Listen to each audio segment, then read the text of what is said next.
በሀገራችን የዘመናዊ ሙዚቃ ታሪክ ውስጥ ስማቸው ጎልቶ ከሚጠቀሱ ከያንያን መካከል አንዱ ነው። ኤፍሬም ካሴት ሊለቅ ነው ከተባለ ቴፕ እንደ መሳሪያ ይወለወል ነበር የተባለለት ሙዚቃ የሚያምርበት ለሙዚቃ የተፈጠረ የሙዚቃን ጣዕም ጥግ ድረስ ባሳዩን በወዲያኛው ዘመን ድምፃውያን እግር የተተካ አልጋወራሽ ከ40 ዓመታት በላይ ሙዚቃን ጨው ሆኖ ሲያጣፍጣት የኖረ ዘፍኖ ማሳመን፣ ዘፍኖ ማፋቀር፣ ዘፍኖ ማስለቀስ፣ ዘፍኖ ማስደሰት የሚችል በዜማዎቹ ሐዘንን የሚሽር ስሙ በብዙዎች ዘመነኞቹ የፍቅር ታሪክ ውስጥ የሚቀመጥ የብዙዎች የወጣትነት ትውስታ የጉርምስናቸው ስስት ተናፋቂና እጅግ ተወዳጅ ድምፃዊ ነው። ድምፃዊ ኤፍሬም ታምሩ።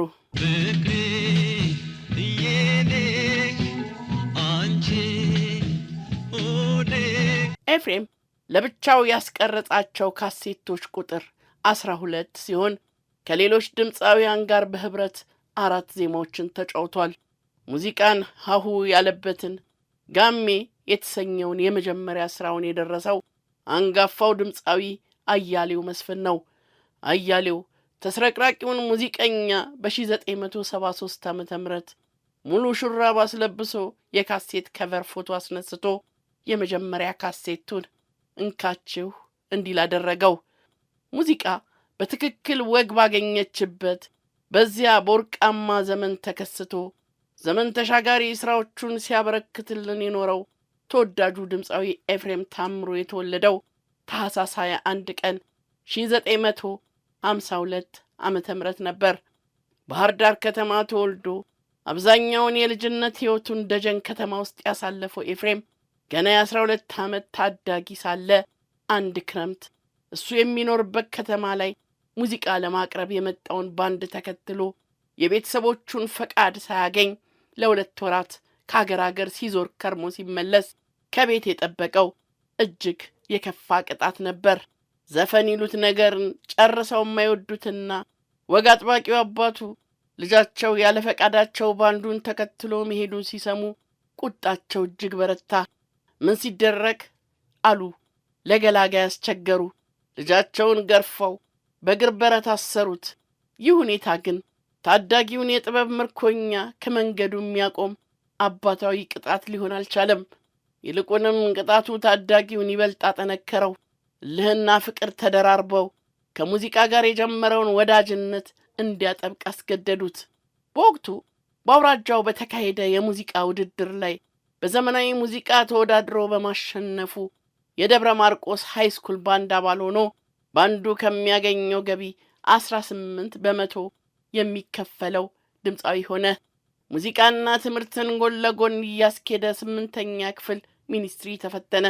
ከወላጆቹ ጋር በሚኖርበት ደጀን ከተማ ላይ 2ኛ ደረጃ ትምህርት ቤት ያለመኖሩ ጉዳይ ለኤፍሬም ታላቅ የምስራች ነበር።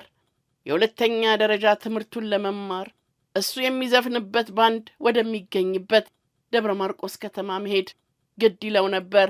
ቤተሰቦቹ ልጃቸው የ2ኛ ደረጃ ትምህርቱን ይከታተል ዘንድ ወደ ደብረ ማርቆስ ላኩት። አሁን ኤፍሬም የልቡ ሞላለት።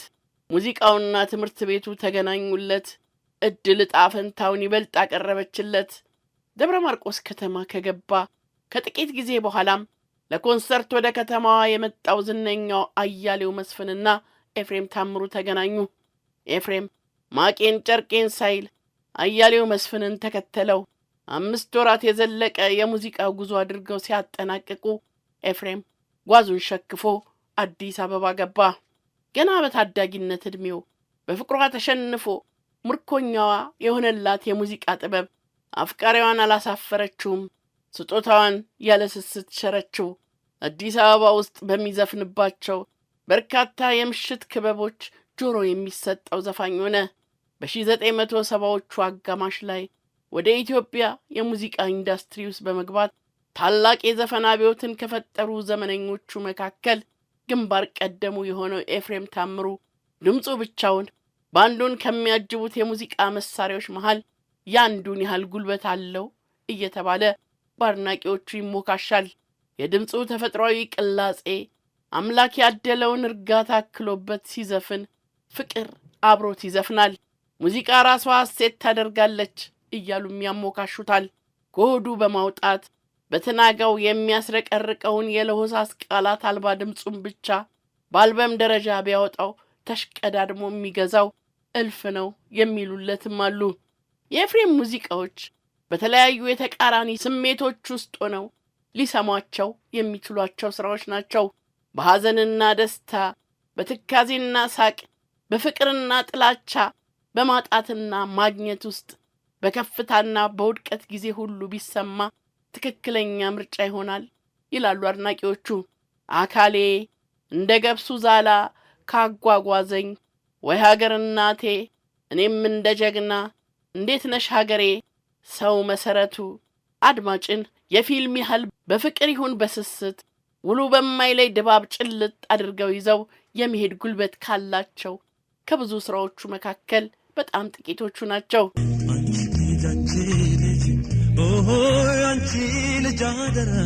የሱን ድምጽ የሱን ሙዚቃዎች መስማት ስትለምጂ ሱስ ይሆንብሽና ከሰው አልፈሽ ከራሱ ፍቅር ከሚባለው ክስተት ጋር በፍቅር ትወድቂያለሽ። ስለ ሀገር ሲዘፍን ከሀገርሽ ሳትወጪ ሀገርሽ እንዲናፍቅሽ ያደርግሻል። ሰውየው ከራስሽ አልፈሽ በሰው ትዝታ እንድትኖሪ የማድረግ ብቃት ያለው ከያኒ ነው ብሎኛል አንድ አድናቂው። የኤፍሬም ታምሩ ሙዚቃዎች ልጅነት፣ ወጣትነት፣ የአይን ፍቅር፣ ጓደኛ ሁሉን በትዝታ መነጽር የማሳየት ልዩ ብቃት አላቸው። እሱ በሙዚቃዎቹ ሚሊዮኖችን ያስተሳሰረ፣ ሺዎችን አንድ ያደረገ፣ ፍቅርን በድምፁ የተረጎመ ልዩ ድምፃዊ ነው። የኤፍሬምን ድምፅ መስማት ስንጀምር የጊዜ ውድ ልጆች ቀናትና ዓመታት ልዩነታቸው ጠፍቶ በቅጽበት አንድ ሲሆኑ ይሰማናል። በብቃቱ 40 ዓመታትን ከ40 ቀናት ያሳነሰ ልዩ ፍጡር ነው የሚሉ አድናቂዎችም አሉት። እጅግ ከበዙት አድናቂዎቹ መካከል ጥቂቶቹ በተለያዩ አጋጣሚዎች የሚሰጧቸው አስተያየቶች የሰውየውን ድንቅ ብቃት የሚመሰክሩ ናቸው። አንድ አድናቂው በአንድ ወቅት እንዲህ ብሎ ነበር። የኤፍሬም ድምፅ ለእኔ ሚስጥራዊ ጓደኛዬ ነው። ከራሴ የምደበቅበት ብቸኛው የምድር ገነቴ፣ አባብሎ የሚያስተኛኝ፣ መንጋቱን እንደ አዕዋፍ ዝማሬ የሚያበስረኝ፣ ተስፋ እንዳደርግ የሚደግፈኝ፣ የምጠላው ዝናብ አባርቶ ፀሐይ ብልጭ እንደምትል ሹክ የሚለኝ፣ ዘመናትን አብሮኝ ያሳለፈ ወደፊትም ከኔው ጋር የሚኖር ውድ እስትንፋስ ነው። አንዳንዴ እንደውም ትረካ ማዳምጥ ይመስለኛል። የማላውቀውን ጋራና ሸንተረር በምናቤ እንድቃኝ፣ አንዴም በፈገግታ ፊቴን እንዳፈካ፣ አንዴም በሐዘን ፊቴን እንዳጨልም፣ ከደጃፌ ቁጭ ብዬ በሐሳብ ከአድማስ ባሻገር እንድጓዝ የሚያደርገኝ የኤፍሬም ድምፅ ነው።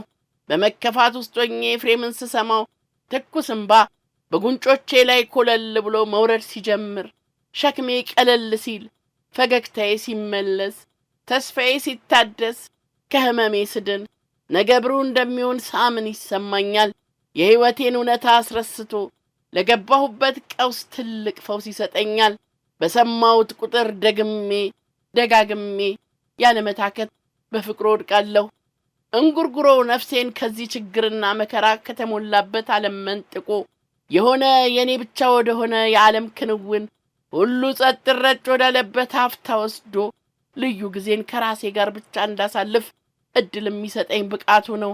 የገባሁበት ህመም፣ ናፍቆት፣ የገጠመኝ ሐዘን ክፍል የሚልልኝ፣ በውስጤ መኖራቸውን እንኳንም አላውቃቸው ነርቮች ሕይወት ሲዘሩ የሚሰማኝ የመንፈስ ምግብ የሆነው የኤፍሬም ድምፅ በጆሮዬ መንቆርቆር ሲጀምር ነው። እሱ ለሙዚቃ የተፈጠረ ራሱ ሙዚቃ ነው ሲሉ የሚያሞካሹ አድናቂዎችም አሉት።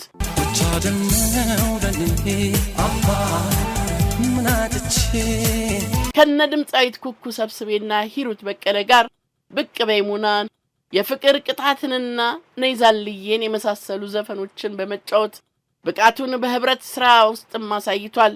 በኢትዮጵያ የሙዚቃ ማህበር በተዘጋጀው የብሩህ ተስፋ እሸት ስብስብ ውስጥ ከ9 ምርጥ ድምፃውያን ጋር ሲቀርብ ጎዳናዬ የተሰኘው ዜማው የካሴቱ ምርጥ ዜማ ሆኖ ተካቷል። የህብረ መዝሙሩም መሪ ድምፃዊ ሆኖ ቀርቧል። ኤፍሬም በብዙዎች ድምፃውያን ላይ ጎልተው የሚታዩ የአርቲስትን ከኖች የሉበትም ይሉታል። ለሁሉም ነገር መጠን አለው የሚል ስሜት ያለው ድምፃዊ እንደሆነም ይነገርለታል። ትዳሩን ያከብራል፣ ሙያውን ያከብራል። ባልባሌ ቦታዎችና ድርጊቶች ስሙ አይነሳም። ትዕቢት ሳይሆን ሙያውን አክብሮ የማስከበር ኩራቱ አያሌ ነው። የተወዳጅ ድምፃዊ ዛሬም ድረስ ከነገዘፈ ስሙና ክብሩ እንደተወደደ ይኖራል። ኤፍሬም ታምሩ የግል ሕይወት ታሪኩን በማስታወሻ መልክ በየጊዜው የሚጽፍ ሲሆን ይህንን የሕይወት ልምድና ታሪኩን ወደፊት በመጽሐፍ አትሞ ለሕዝብ እንደሚያቀርብ በአንድ ወቅት ተናግሯል። እጅግ ከበዙት የሙዚቃ አድናቂዎቹ ጥቂቶቹ እንዲህ አሉት። እኔም ይህንን እላለሁ። ላበረከትክልን ዘመናዊ ሽሬ ስራዎች እናመሰግናለን። ረጅም ዕድሜና ጤና እንመኝልሃለን።